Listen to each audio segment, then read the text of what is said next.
ఏది అయినా ట్రై చెయ్యి ఆచి చికెన్ మసాలా. ఆచి చికెన్ మసాలా. యుద్ధ ప్రభావం భారత స్టాక్ మార్కెట్ పై స్పష్టంగా కనిపిస్తుంది. ఫిబ్రవరి 28న ఇరాన్ పై అమెరికా యుద్ధం ప్రారంభించినప్పటికీ మార్చిలో ఇది తారాస్థాయికి చేరింది. మార్చి నెలలో స్టాక్ మార్కెట్ భారీగా దెబ్బతింది. ఈ నెలలో బీఎస్ఈ సెన్సెక్స్ 9340 పాయింట్లు పతనమైంది. ఇది దాదాపు 11.5% సమానం. నిఫ్టీ 2850 పాయింట్లు అంటే 11.3% క్షీణించింది. దీంతో మార్కెట్ విలువ దాదాపు 51 లక్షల కోట్లు కోల్పోయింది. యుద్ధం దెబ్బకు చమురు ధరలు పెరిగి ఎన్నడూ లేనంతగా రూపాయి మారకం విలువ పడిపోయింది. కాగా ఇవాళ మహావీర్ జయంతి సందర్భంగా మార్కెట్ కు సెలవు. రేపు ప్రారంభమయ్యే మార్కెట్ ఇన్వెస్టర్ల చేత కన్నీరు కారుస్తుందా లేక రికవరీ అవుతుందో చూడాలి. ఇంకా మరిన్ని వివరాలు మార్కెట్ ఎక్స్పర్ట్ జీవి సత్యనారాయణ గారిని అడిగి తెలుసుకుందాం. సత్యనారాయణ గారు, good morning. Good morning Sandeep. Sir, market ఎలా ఉండే అవకాశం ఉంది ఈ రోజు? ఈ రోజు మార్కెట్ సెలవు ఉంది, మహావీర్ జయంతి. కానీ గోల్డ్, సిల్వర్, కమోడిటీస్ మార్కెట్స్ మాత్రం ఈవినింగ్ 5 o'clock ఓపెన్ అవుతాయి. ఎప్పుడైనా కానీ ఈ కొన్ని సెలవులు ఉంటాయి. ఎలా ఇప్పుడు ఆగస్టు 15 అని, జనవరి 26 అని, గాంధీ జయంతి, శ్రీరామనవమి, ఇలా ఏవైతే హాలిడేస్ ఉన్నాయో మహావీర్ జయంతి మహావీర్ జయంతి మనకి సెలవు. కానీ ఎన్ఎస్సి బిఎస్సి హాలిడే ఉంటుంది. కానీ వరల్డ్ మార్కెట్లు వర్కింగ్ డే కాబట్టి evening 5 o'clock MCX gold, silver మార్కెట్లు ఓపెన్ అవుతాయి. అవి పాజిటివ్ లోనే ఓపెన్ అయ్యే సూచనలు కనబడుతున్నాయి. అయితే మనం గమనించవలసింది ఏమిటి అంటే, ఇప్పుడు వరల్డ్ మార్కెట్ లో ఏవైతే లైవ్ ట్రేడింగ్ జరుగుతూనే ఉంది. కాకపోతే మనకి సెలవు. ఇప్పుడు గోల్డ్ పాజిటివ్ లోనే ఉంది, ఒక 0.75%. సిల్వర్ కూడా 2.5% పాజిటివ్ లోనే సిల్వర్ కూడా ట్రేడ్ అవుతుంది. బ్రెంట్ ఆయిల్ మాత్రం ఫ్లాట్ గానే ఉంది, 108, 107 అక్కడక్కడే ఉంది. అయితే ఈ యుద్ధ వాతావరణం క్లోజ్ అయ్యేంత వరకు, అంటే 6వ తారీఖు వరకు ఇరాన్ కు అమెరికా చర్చలు ఏదైతే ఉందో 6వ తారీఖు. కానీ ఇప్పుడు మళ్ళీ కూడా జరుగుతూనే ఉన్నాయి యుద్ధము. కాబట్టి మరి ఏం జరుగుతుంది అనేది ఉంది. దాన్ని బట్టే మన మార్కెట్లు ఫాలో అయితే. ఇకపోతే ఇవాళ మీరు అన్నట్టు 31 మార్చి ఫైనాన్షియల్ ఇయర్ ఎండింగ్ అయిపోతుంది. కానీ రేపటి నుండి ఏప్రిల్ 1 ఈ ఫోర్కాస్ట్ ఏంటిదంటే, రేపు ఉదయం మార్కెట్లు ఏదైతే ఎన్ఎస్సి ఎక్స్పైరీ అంటే April month futures and options opening day రేపు ఏప్రిల్ 1 ఒకటి, ఫైనాన్షియల్ ఇయర్ స్టార్ట్ ఒకటి, రెండోది ఈ ఫ్యూచర్స్ అండ్ ఆప్షన్స్ లో అంటే జనరల్ గా ఈ రోజు మా ప్రతి నెల లాస్ట్ ట్యూస్డే ఎక్స్పైరీ డే. అయితే ఈ రోజు మంగళవారం సెలవు ఉంది కాబట్టి అది నిన్ననే ఎక్స్పైరీ క్లోజ్ అయిపోవడం జరిగింది. అయితే రేపు మళ్ళీ మామూలు బుధవారము, మామూలు అంటే మంత్ ఓపెన్ డే, ఏప్రిల్ 1 తారీఖు financial year open, futures NSC ఏదైతే ఉందో ఓపెనింగ్ డే. అయితే వరల్డ్ మార్కెట్లు అన్ని కొంచెం రాత్రి పాజిటివ్ లోనే ఉన్నాయి. ఈ ఏషియన్ మార్కెట్లు కూడా ఇప్పుడు ఏవైతే ఉన్నాయో అవి కొంచెం మామూలుగానే మైనస్ లోనే ట్రేడ్ అవుతున్నాయి ఇప్పుడు. కానీ మనది మాత్రం కొంచెం పాజిటివ్ లోనే చూపిస్తుంది.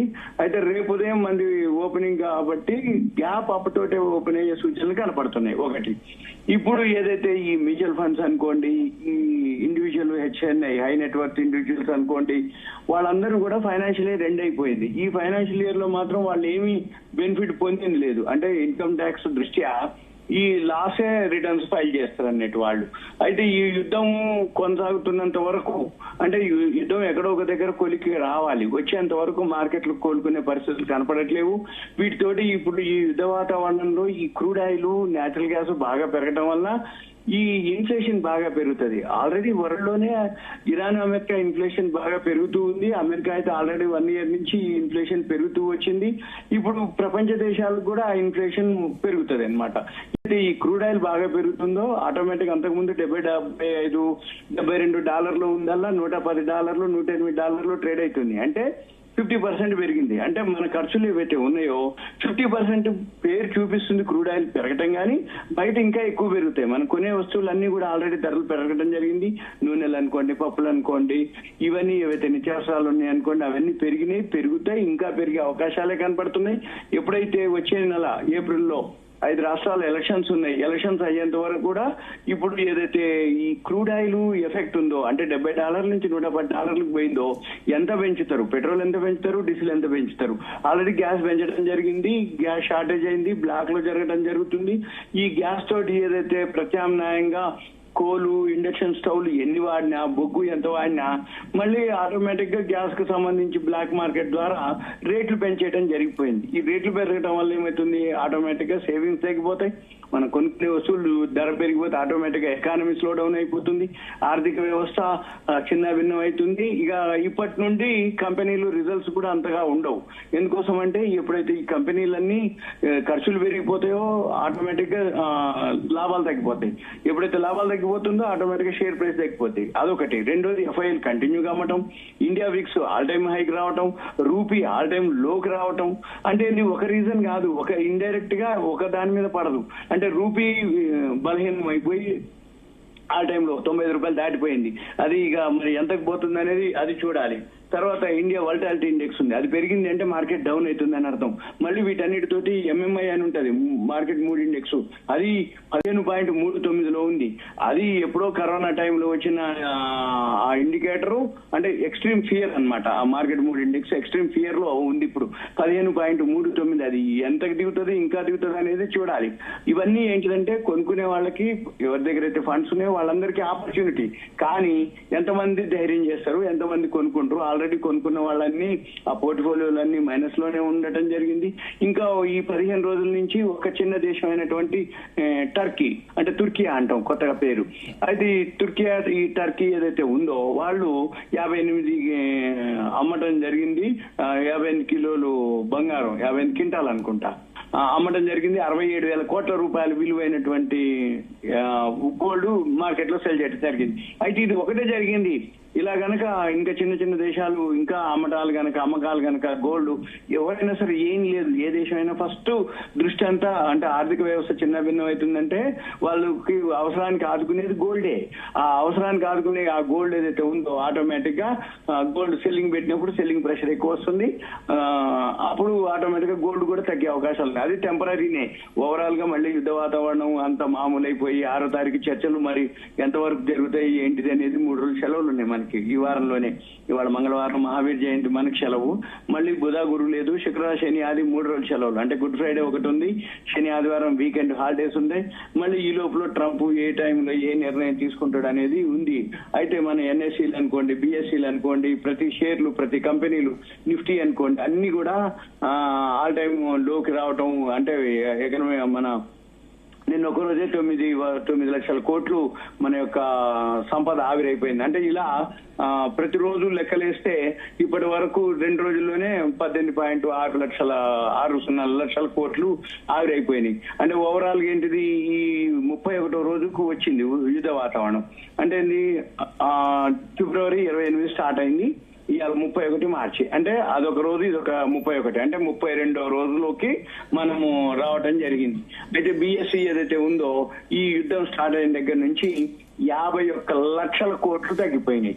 అంటే 4.36 లక్షల కోట్లు మన యొక్క డాలర్లు అన్నమాట తగ్గిపోయింది. అంటే ఎప్పుడైతే ఈ పశ్చిమాసియా యుద్ధం జరుగుతూ ఉందో, ఈ క్రూడ్ ఆయిల్ ఎప్పుడైతే పెరగటం మొదలు పెట్టిందో, రూపాయి వీక్ అయిపోవటం, ఎఫ్ఐఎల్ కంటిన్యూగా అమ్మటం, దీంతో మన షేర్ మార్కెట్ కంటిన్యూగా ఫాలో అవటం.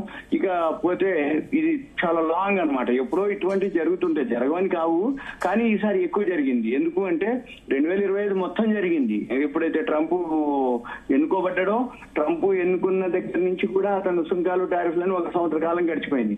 మనం ఫిబ్రవరి 1వ తారీఖు ఎప్పుడైతే బడ్జెట్ అయిందో, ఫిబ్రవరి 2వ తారీఖు రోజు ట్రంప్ ట్రేడ్ డీల్ క్లియర్ అయిందని అనుకున్న తరుణంలో మళ్ళీ ఫిబ్రవరి 28 నుంచి ఈ పశ్చిమాసియా ఈ యుద్ధ వాతావరణం, ఈ గొడవతోటే మన పని సరిపోయింది. అంటే మనం అని కాదు, వరల్డ్ అన్ని దేశాల్లో కూడా ఎకానమీ స్లో డౌన్ అవటం.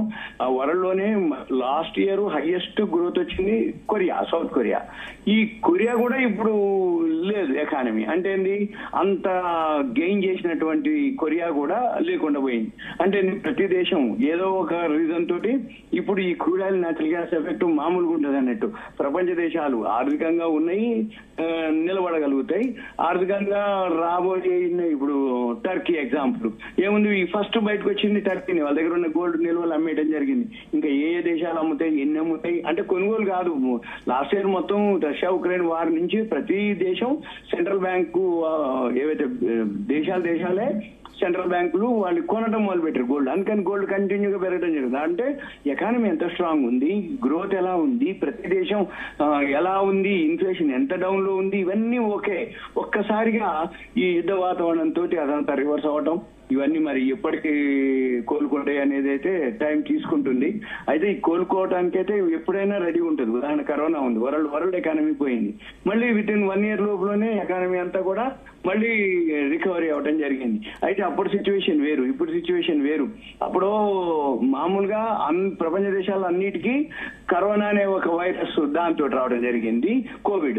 ఇప్పుడు వచ్చి అలా కాదు, మనుషులు అంటే అమెరికా వాళ్ళు ఇరాన్ మీద, ఇప్పుడే కాదు, ఇరాన్ అమెరికా దాడులు ఈ రోజు కాదు, వరల్డ్ ట్రేడ్ సెంటర్ కూల్చక ముందు నుంచి జరుగుతూ ఉంది. మళ్ళీ వరల్డ్ ట్రేడ్ సెంటర్ కూల్చిన తర్వాత మళ్ళీ ఏమైంది, మళ్ళీ వీళ్ళు ఎప్పటికప్పుడు ఇక సినిమాల మాదిరి అన్నమాట, పగ తీర్చుకోవడం కోసం ఆ దేశం మీద ఈ దేశం ఆ దేశం. ఇప్పుడు చర్చలు అంటారు, ఐక్యరాజ్య సమితి జోక్యం చేసుకుంటుందంటారు, లేకపోతే రష్యా ఇరాన్ కి సపోర్ట్ చేస్తుందంటారు, లేకపోతే చైనా సపోర్ట్ చేస్తుందంటారు. అమెరికా ఏంటిది, చైనా రష్యా యొక్క అంటే వాళ్ళ ఆధిపత్యం ఉండొద్దని వీళ్ళ ఆధిపత్యం కోసం వీళ్ళు ఇలా ప్రతిరోజు మనం ఏదో ఒక న్యూస్ ని బట్టి మనము చూడటమే. అయితే ప్రతిరోజు అంటే యుద్ధ వాతావరణం, యుద్ధం చెయ్యమని అంటున్న అమెరికా మళ్ళీ ఏం జరుగుతుంది, ఇస్ఫహాన్ మీద బంకర్ బాస్టర్లతోటి, మళ్ళీ కువైట్ చమురు ట్యాంకర్లపై ఇరాన్ దాడి చేసిందని ఇట్లా కంటిన్యూగా ఏదో ఒకటి అప్డేట్ అవుతూనే ఉంది. మరి యుద్ధం 6వ తారీఖు దాకా చర్చలు అన్నవి అవి ఇంకా కొలికి రాలేదు.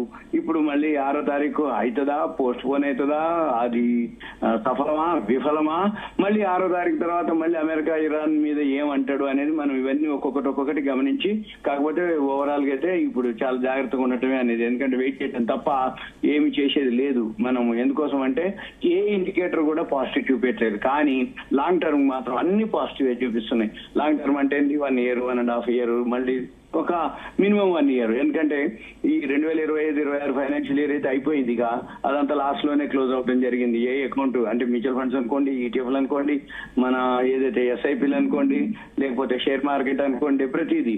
ఒక గోల్డ్ సిల్వర్ కూడా అంతకుముందు బాగానే ఉండే, కానీ జనవరి 30వ తారీఖు, ఫిబ్రవరి 1వ 2వ తారీఖు తోటి ఒక్కసారిగా 54% పడిపోవడం, 50% ఏవో మైనస్ లోకి రావడం జరిగింది. ఇప్పుడు కొంచెం మళ్ళీ రికవరీ అవుతున్నట్టు కనబడుతుంది, కానీ ఈ దేశాలు ఏవైతే మళ్ళీ అన్లోడ్ చేస్తే గోల్డ్ ఆటోమేటిక్ గా అవి పెరిగే అవకాశాలు కూడా చాలా తక్కువనే కనపడుతున్నాయి. ఇక ఫోర్కాస్ట్ ఏంటంటే రేపు మాత్రం మార్కెట్ గ్యాప్ అప్ సూచిస్తుంది. ఇప్పుడు మళ్ళీ రేపు ఉదయానికి ఇప్పుడు ఎవరైతే వీడియో గమనిస్తున్నారో వాళ్ళు ఏమి లేదు, moneycontrol.com అని ఒక వెబ్సైట్ ఉంటుంది, అది ఫ్రీ వెబ్సైట్. ఆ వెబ్సైట్ లోకి వెళ్తే ఆ moneycontrol.com లో ఒక లెఫ్ట్ సైడ్ కి మార్కెట్స్ అని ఉంటుంది, అంటే లెఫ్ట్ సైడ్ రెండోది ఉంటుంది, మార్కెట్స్ అని ఉంటుంది. దాని మీద క్లిక్ చేస్తే వరల్డ్ మార్కెట్స్ అని ఉంటుంది, గ్లోబల్ మార్కెట్స్ అని ఉంటుంది. ఆ గ్లోబల్ మార్కెట్స్ క్లిక్ చేస్తే మన నిఫ్టీ ఏదైతే ఉందో అది ఇప్పుడు పాజిటివ్ చూపిస్తుంది, 115 పాయింట్లు, అంటే 350 పాయింట్లు. BSE సెన్సెక్స్ పాజిటివ్ చూపిస్తుంది. అది రేపు ఉదయం అది ఇంకా పెరిగిందా మన మార్కెట్ పెరుగుతుంది, లేకపోతే అది న్యూట్రల్ గా ఉందా మన మార్కెట్లు కూడా న్యూట్రల్ గా ఉంటాయి అనేది అర్థం చేసుకోవాలి. ఎందుకంటే ఏ రోజు ఏ టైంలో ఏం జరుగుతుందో తెలియదు. కాకపోతే ఫోర్కాస్ట్ ఏంటంటే ఈ ఫైనాన్షియల్ ఇయర్ ఓపెనింగ్ కాబట్టి, ఫ్యూచర్స్ ఓపెనింగ్ డే కాబట్టి మార్కెట్లు పాజిటివ్ లోనే ఉంటాయి. మళ్ళీ తర్వాత ఎక్కడ మళ్ళీ ప్రాఫిట్ బుకింగ్ జరుగుతుందా అంటే పెంచి అంటగట్టి ప్రాఫిట్ బుకింగ్ చేసుకుంటారా మళ్ళీ అనేది ఉంటుంది. అవన్నీ మనము రాబోయే రోజుల్లో గమనించాలి. Thank you sir.